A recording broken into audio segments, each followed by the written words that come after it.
Hey guys, in the last two videos I was talking about how my life collapsed within 8 months. And today I'm going to pinpoint 7 crises or challenges that I had to overcome. Chronologically, we will get to bullying, harassment and stalking, physical abuse, isolation while having PTSD and insomnia, relocating 3,000 kilometers with animals, scam and facing legal problems in a country I don't speak the language, betrayal, and last but not least, financial and housing problems. If you find yourself in any of these, stick around. I'll be talking about how I overcame these challenges, and maybe listening to this will help someone too. Hi, my name is Barbara. Welcome to my podcast, Barb Unfiltered. And this is the last episode of how everything collapsed within 8 months. Bullying, harassment, and stalking. The place where I supposed to feel safe was the first place where everything started to collapse. I was living in a building with my boyfriend where I had 2 neighbors who were both single mothers without partner. I don't really know where it started, but suddenly they were all about criticizing me, picking on me, telling lies about me to the owner, which I found really odd because both of the women were like 10 years older than me, invading my privacy because we had a shared garden, and they would do everything to kind of mark up their territory and show me that they live there longer than I do. It got to a point when they called their family member to threaten me. This was going on for about an year, and already after like 6 months, I was physically sick of coming home. At the end of the day, I stopped going outside and I was just trying to stick at home. I felt like a little kid doing something wrong at school and being afraid to come home. The worst of all was that the owner didn't really back me up.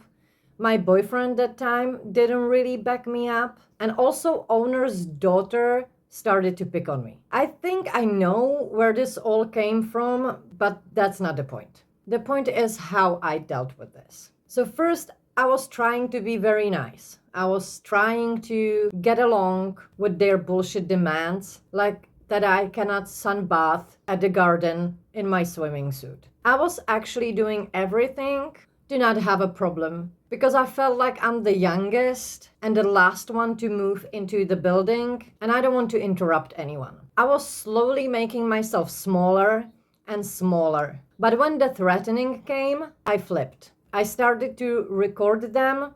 I was telling them off right into their face. What I have realized shortly was that you cannot argue with an idiot.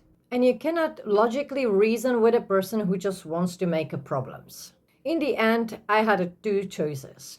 To move away entirely, which I honestly should have done, but I have chosen the second option, and that was find a weekend place where I can just go and chill out and sunbath, not in my swimming suit, but with my bare ass. Little did I know that this is not going to be enough.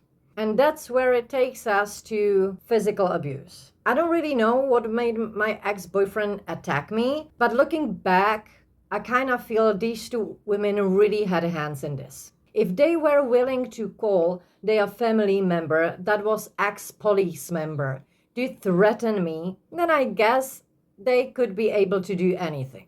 So when all of this was happening, and then suddenly out of blue, my boyfriend came, the love of my life, and beat the shit out of me for good 10 bloody minutes, I knew that's it. I have been already physically abused once when I was 19, and I have promised myself that this is fucking not happening again. And so, even though I was covered in mud and blood and my tears, I have packed my stuff and left. You can fix almost any relationship, but you cannot reason with abusers. Not your partner, not your neighbors.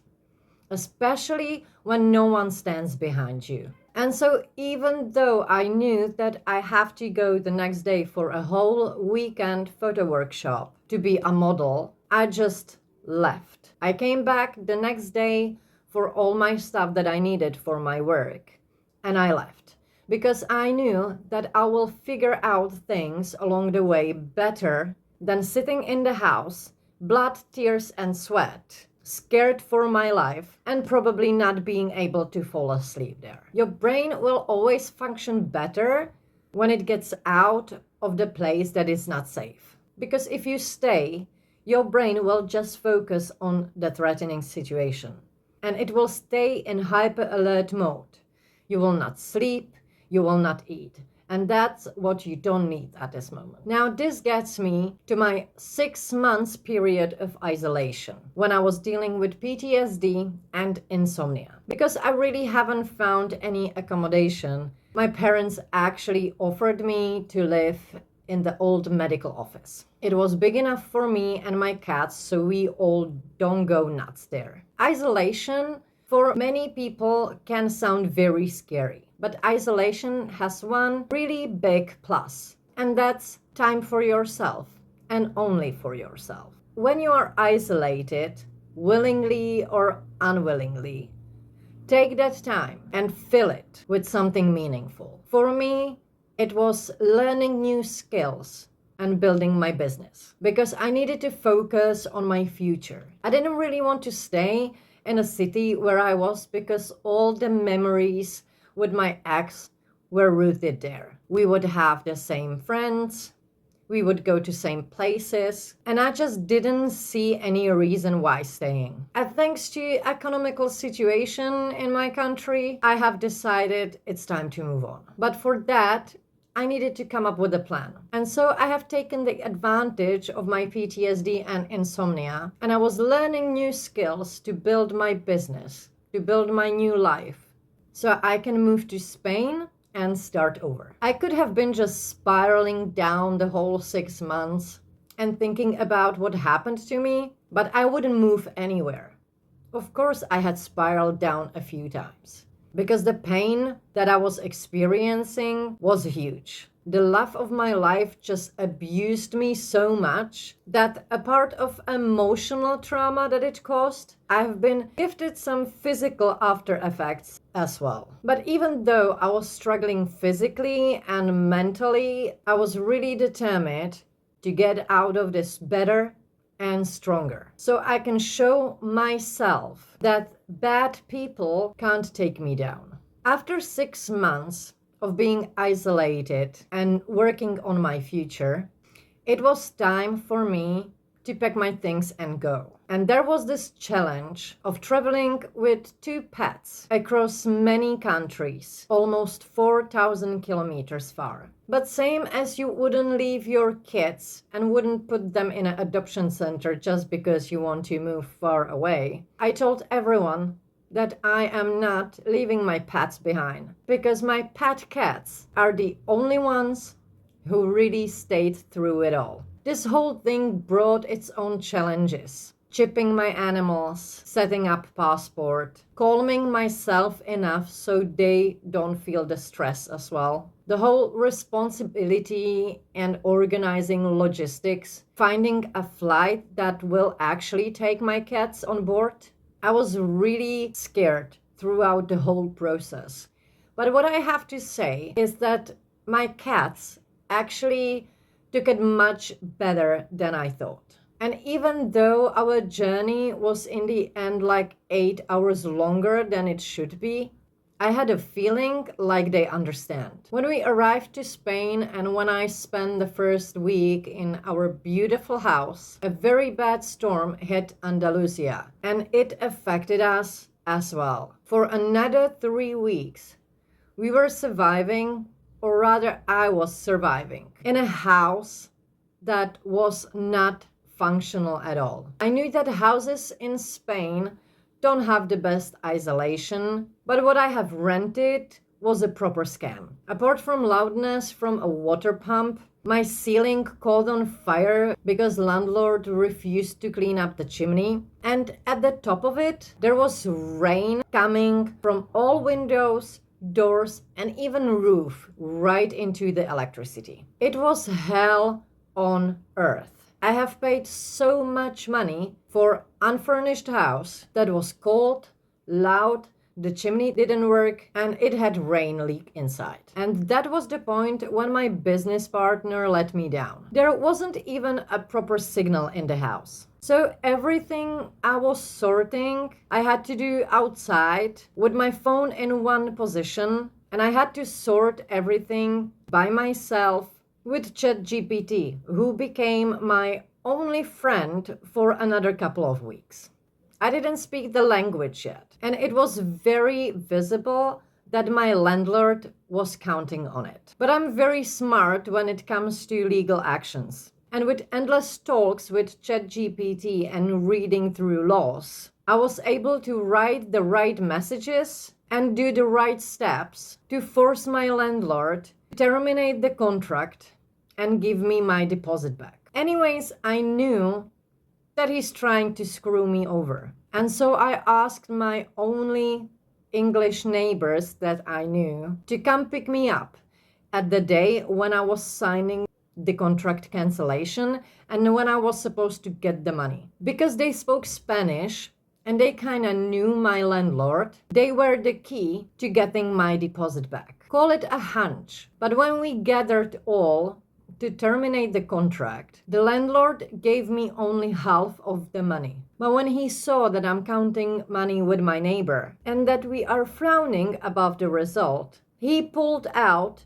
and I kid you not, second half of the deposit separated in the envelope. If I wouldn't have my neighbors with me, he would have given me half of it, and I might not have ever get the second half back. Sometimes these hardest moments wouldn't feel like crises themselves, but realizing who you cannot rely on are. When I ran from my ex-boyfriend, I wasn't believing in myself. And so I asked my long trusted friend to move to Spain with me, pay everything 50-50, and run the business together. Business that I was working on for 6 months. Business that I have set it up Instagram and website for. And business I have found a clients for. I have organized everything. Found a house, paid deposit. I literally did set it all up. His only job was to fly in and pay half of the rent. But when I started to have problems, he started to back out. Not really caring about what is happening, not really asking me if I need any help, and just vaguely saying, after my ceiling caught on fire, that it's not his problem that I have a problems with heating. When I needed him to check some legal actions, he was no use. When I was really angry that he is not helping me at all, he started to blame me for my behavior. But this all wouldn't be a problem if he would realize in what situation this gets me. In a sudden Spain, you cannot really rent long term if it's after New Year, because the holiday season is coming and everyone's making money. I was a little bit hopeful that because it was February that I can find something, but I ended up in overpriced Airbnb, and now I'm in another holiday rental. Small studio flat without ability to let my cats outside, which is a quite problem because they are outdoor and we are all going nuts here. When I asked him one last time, when is he coming to Spain, he wrote me a message that he's got no idea how he's going to do it, which I already knew that he's not coming, but I wanted to hear it from himself. When I told him to stay where he's at, he sent me a very long message about me being a bully and a very bad friend, and that he has done everything to help me, and I just don't appreciate it. To deal with betrayal of such kind is kinda hard, even for me, because if it would be just me, I wouldn't care. But I have my pets with me. And if he wouldn't say 8 months ago that he's coming with me, I would have sorted a little house for me and my cats with a little garden, and I wouldn't be in this situation. But him telling me he's not coming after 2 months when he was supposed to already be here put me in a situation when I'm in Airbnb and I'm running out of money and I have no possibility for a long-term house. And my possibilities to get a long-term accommodation now are slim to none. Which gets me to my last challenge, and that's financial and housing problems. I thought that because we are in European Union and I'm European Union citizen, that it can't be that bad to get a job in Spain. Well, guess what? I cannot get a job in Spain unless I have sorted a national insurance number for Spain. And I cannot get a national insurance number unless I have a long-term rent. But I cannot get a long-term rent if I don't have enough money in a bank account or a job contract, which I will not get if I don't have national insurance number, which I will not get if I don't have long-term rent. For the last month, I was sitting here hopeless. I was thinking about putting my last money into my car and bringing it over here. So if shit goes really wrong, I have at least somewhere to sleep. But guess what? My car broke before I had a chance to drag it in here. And the repairs would cost so much that it's nonsense for me to pay it. But what's my one superpower is talking with people. And this got me through every situation in my life. If I was living in England, in Czech, traveling around Europe, or moving to Spain with my 99 problems. So I started to talk with everyone, not being ashamed of my situation, and when someone asked me how I am, I just spilled it all. But if you talk with enough people, there is going to be someone that can help you. And so just 2 days ago, I got a freelance job. And surprisingly, this person got me together with another girl that works in a real estate. So fingers crossed, maybe I will even find a housing. So this is it. This is exactly how I got here and how I fight it all. And this is also why I started this podcast. My whole life, everyone is telling me to write a book, but I don't have time writing when all this is happening. And so I started to create videos, not just for me to remember what happened, because there's so much happening in my life that I keep forgetting everything I have endured, but also for you. So maybe somebody will benefit from my videos. Maybe there's someone in a similar situation like I am, and my videos will help them. So my channel is not about how I rebuilded everything and how everything is perfect now. But it's more of recording my process, how I'm moving through situations one step at a time. If you found this at least slightly interesting or maybe helpful, subscribe, like, comment, or share it with someone who may need to hear this. Thank you for your time, guys. I'm looking forward to see you in the next videos.